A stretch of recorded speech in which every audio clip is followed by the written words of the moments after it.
Hello everyone. कैसे हो आप सभी? आई होप आप सभी अच्छे होंगे। बहुत सारे बच्चों के मैसेज आ रहे थे कि कलरक के ऊपर एक डिटेल वीडियो बनाओ। तो आज की वीडियो में मैं आपको बताऊंगा कि हरियाणा में कलरक कैसे लगें, इसके लिए क्या क्वालिफिकेशन होनी चाहिए और जो एग्ज़ाम होता है उसमें क्या सिलेबस आता है, क्या एग्ज़ाम पैटर्न रहता है, कलरक की जॉब प्रोफाइल कैसी है और अगर हम हरियाणा में कलरक लगते हैं तो सैलरी हमें कितनी मिलेगी पर मंथ, प्रमोशन कैसे होता है और क्या क्राइटेरिया रहता है, क्या इस सीईटी के थ्रू एचएससी क्लर्क की न्यू भर्ती आएगी या नहीं आएगी। मैं एट प्रेजेंट हरियाणा में क्लर्क की पोस्ट पे सिलेक्टेड हूँ। साथ ही मैंने 16 प्लस एग्जाम्स गवर्नमेंट क्लियर किए हैं एचएससी और एसएससी के। मेरा 2 साल क्लर्क की जॉब पे क्या अनुभव रहा, क्या एक्सपीरियंस रहा, वो भी मैं आप सबके साथ साझा करूंगा। और कितना प्रेशर रहता है काम का या नहीं रहता, कैसी जॉब है, ये सब मैं आपको इस वीडियो में डिटेल से बताऊंगा। सबसे पहले मैं आपको क्वालिफिकेशन बताता हूँ कि क्या क्वालिफिकेशन चाहिए हरियाणा में अगर आपको क्लर्क लगना है तो। फर्स्ट ऑफ ऑल आपको जो भी स्टूडेंट 12th पास हैं, किसी भी स्ट्रीम से हों, आर्ट्स से, कॉमर्स से या नॉन मेडिकल से, तो वो क्लर्क के लिए एलिजिबल है। साथ में आपका सीईटी प्री 2025 क्लियर होना चाहिए। सीईटी प्री 2025 का जो एग्जाम हुआ था वो आपका क्लियर होना चाहिए, उसके बाद ही आप क्लर्क के लिए एलिजिबल हो। जिसने सीईटी प्री क्लियर कर रखा है तो मेंस, सीईटी मेंस के थ्रू क्लर्क की वैकेंसीज आएंगी। मेंस का फॉर्म वही भर पाएगा जिसने सीईटी प्री क्लियर कर रखा है। इसके लिए कोई भी कंप्यूटर डिप्लोमा की नीड नहीं है, सिर्फ आप 12th पास होने चाहिए। जो एज लिमिट होती है वो 18 से 42 साल इसकी एज लिमिट होती है। और इसमें रिलैक्सेशन होता है, जो भी सरकार की नियमानुसार जो भी रूल बना रखे हैं उसके हिसाब से आपको एज का रिलैक्सेशन भी मिलता है। तो जो क्वालिफिकेशन है, आप 12th पास होने चाहिए, आप 18 से 42 आपकी एज होनी चाहिए, साथ में आपका सीईटी प्री 2025 जो है वो क्लियर होना चाहिए। तो क्वालिफिकेशन ये चाहिए हमें।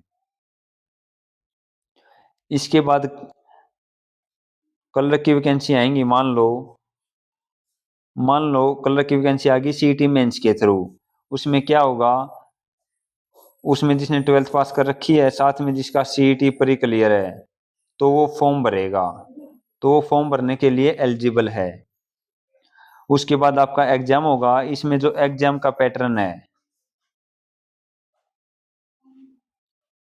वो 100 क्वेश्चन आएंगे आपके एग्जाम में और 100 क्वेश्चन 100 मार्क्स के होंगे। 100 क्वेश्चन 100 मार्क्स के होंगे, नेगेटिव मार्किंग नहीं होती और ऑफलाइन एग्जाम होता है। आपका कंप्यूटर पे एग्जाम नहीं होता, आपका ऑफलाइन एग्जाम होता है। आपको ओमार शीट दी जाएगी, इसमें कोई भी नेगेटिव मार्किंग नहीं होती। लेकिन अगर आप एक सर्कल छोड़ के आओगे तो आपका एक नंबर कट जाएगा, तो आपने पूरा पेपर अटेम्प्ट करना होता है। इसमें जो कट ऑफ लगती है वो 100 मार्क्स में से ही लगती है। अब इसमें सिलेबस क्या रहता है, क्या सिलेबस आएगा, तो मोस्टली जो सिलेबस है, जो आपका सीईटी प्री का सिलेबस है वही आता है। इसमें Haryana GK, Hindi, English, math, reasoning, computer और इंडिया जीके या जीएस बोल सकता हूँ मैं इसको। ये इसका वेटेज रहता है 90% अप्रोक्स, यही आता है। साथ में इसमें कुछ एडिशनल सब्जेक्ट आते हैं जैसे rural marketing, EVS, NDMA national disaster management और हरियाणा इकोनॉमी। तो ये कुछ अलग से टॉपिक्स आते हैं। अदरवाइज इसका जो सिलेबस है वो मोस्टली जो सीटी प्री का है वही रहता है। और 12th लेवल का जो है इसमें वेटेज रहता है, 12th लेवल के आपके क्वेश्चन आएंगे। इसके बाद बात करते हैं, इसमें आपका ना तो फिजिकल होता, कोई फिजिकल नहीं होता। आपका सिलेक्शन होने के बाद आपका मेडिकल होता है इसमें। और कोई भी इश्यू नहीं है, अगर आपके चश्मा चढ़ रहा है या डिसेबिलिटी है, किसी प्रकार की कोई भी दिक्कत है तो कोई इश्यू नहीं आता इस जॉब में। सिर्फ आपको एग्जाम क्लियर करना है और आपका सिलेक्शन हो जाएगा मार्क्स के आधार पर। इसके बाद बात करते हैं हम सैलरी की। तो एट प्रेजेंट ये लेवल 3 की पोस्ट है जिसमें 21,700 बेसिक पे है। लेकिन अब आगे जो भी क्लर्क लगेंगे तो उनकी 45 के प्लस के समथिंग 45,000 के आसपास आपको सैलरी मिलेगी, क्योंकि 8वां कमीशन आ जाएगा तो डेफिनेटली आपको 45,000 प्लस सैलरी मिलने वाली है। इसमें क्या होता है, एक एग्जाम होता है एससीटीसी का, एससीटीसी टेस्ट। इसमें एक तो आपका कंप्यूटर का टेस्ट होता है, इसमें आपको 50 क्वेश्चन दिए जाएंगे, उसमें से आपको 25 क्वेश्चन ठीक करने हैं। साथ में टाइपिंग का टेस्ट होता है, इसमें 30 वर्ड पर मिनट की आपको स्पीड चाहिए। तो ये दो चीजें चाहिए।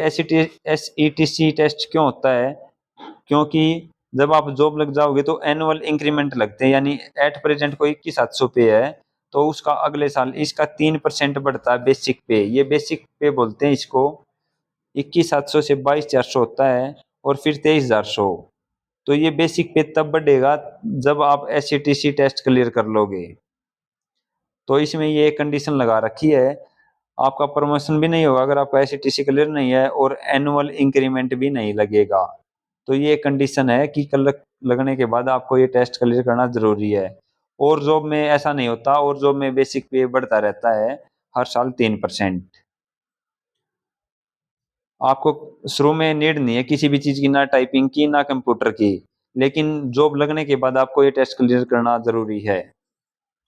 इसके बाद बात करते हैं हम प्रमोशन की। आप क्लर्क लगते हो, क्लर्क के बाद आपका जो फर्स्ट प्रमोशन है असिस्टेंट का होता है या अकाउंटेंट का होता है। इसमें दो टाइप के क्लर्क होते हैं, एक तो होता है फील्ड क्लर्क और एक होता है जिसकी हेडक्वार्टर में ड्यूटी आती है। मोस्टली हेडक्वार्टर चंडीगढ़ में है या और भी हेडक्वार्टर्स हैं। तो जो हेडक्वार्टर पे है उनका 3 साल में प्रमोशन हो जाता है मैक्सिमम का।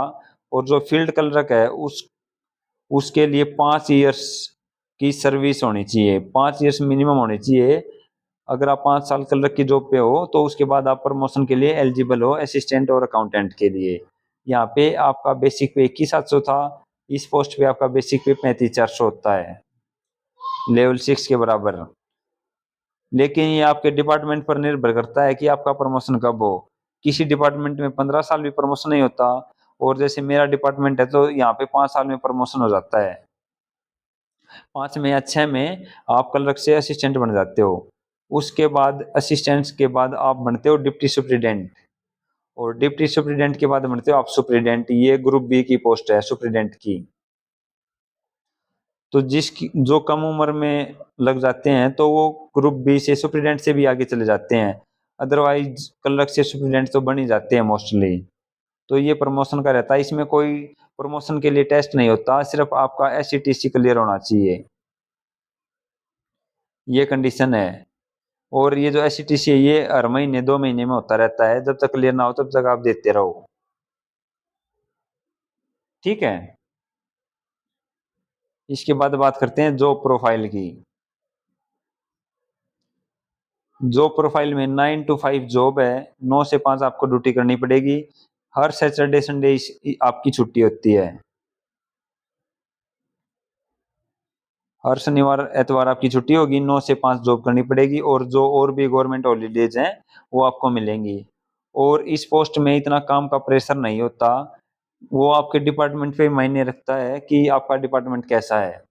कहीं कहीं पे काम का लोड ज्यादा है और कहीं पे कम है। अब आप मेरे से लगा लो, मैं अब यूट्यूब पे क्लास भी लेता हूँ, खुद की पढ़ाई भी कर लेता हूँ और ड्यूटी भी कर लेता हूँ, तो काम का प्रेशर कितना है, तो इतना ज्यादा प्रेशर होता नहीं यहाँ पे।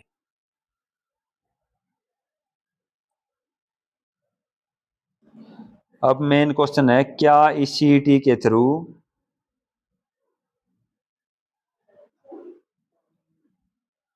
क्लर्क की वैकेंसी आएंगी? सबसे मेन डाउट यही है। तो मैं आपको बता दूं, इस सीईटी के थ्रू, ये सीईटी 2025 में हुआ था आपका और ये 2028 तक वैलिड है, 3 साल तक 2028 तक वैलिड है। तो आपको 2028 से पहले कलर की एक भर्ती 100% देखने को मिलेगी। 12th लेवल की जॉब है और इसमें सिलेक्शन लेना काफ़ी आसान है। तो इस सीईटी के थ्रू 100% कलर की वैकेंसी आएंगी, लेकिन अभी नहीं आएंगी। क्यों? क्योंकि जो 2018 वाले हैं उनका प्रमोशन होगा, उसके बाद ही जो पोस्ट वैकेंट होंगी तो उसके हिसाब से आपकी वैकेंसी आएंगी। तो 2026 में नहीं आएंगी, अगले साल आपको लास्ट में 2027 लास्ट में आपको कलर की वैकेंसी देखने को मिल सकती है। काफ़ी अच्छी पोस्ट है, गर्ल्स के लिए काफ़ी अच्छी पोस्ट है, क्योंकि एक ऑफिस जॉब है, अच्छी रेप्यूटेड जॉब है। हरियाणा पुलिस ग्रुप डी, ग्राम सचिव, पटवारी और क्लर्क, अगर कोई गर्ल्स ज्वाइन करना चाहती है तो उसको क्लर्क की जॉब ज्वाइन करनी चाहिए। काफ़ी अच्छी जॉब है और प्रमोशन सबसे पहले इसी में होता है। अगर आपको डिपार्टमेंट अच्छा मिल जाता है तो ये एक काफ़ी अच्छी पोस्ट है, तो आपको इसकी तैयारी करनी चाहिए।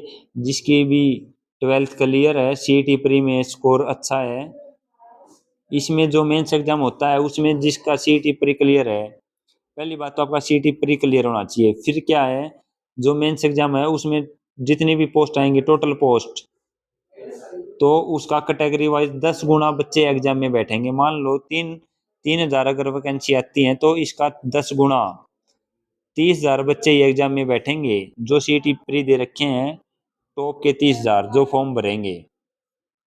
तो ऐसा नहीं है कि अगर आपका सीईटी में 40 है, 50 है या 55 है तो इतने में आपका नाम नहीं आएगा, थोड़ा अच्छा स्कोर होना चाहिए।